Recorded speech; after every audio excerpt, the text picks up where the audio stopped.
it's just changed the way that we communicate, not only to our patients but to each other as well, and that has changed a little bit of the culture of how things flow in our practice. I think that's the main thing. I feel like we can give patients what they want, and that's what this is teaching us. Establish that trust between me and my patient. Bring us more for bring up the level.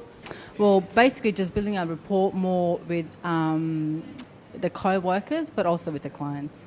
It's definitely increased my case acceptance with patients, and also it has helped me, I think, learn how patients kind of want to be talked to and will be more receptive to what you're saying.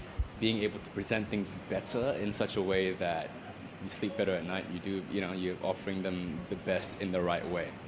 It's helped me be able to communicate to patients, not on a more personal level, but just try and get away from that dentist-patient kind of separation. We all come across the same problems. That's what I found today. I'm thinking, this is just me probably, that this is the issues that I had, but it's actually everyone in the room is having the same issues. So, and this is why, I would definitely recommend it.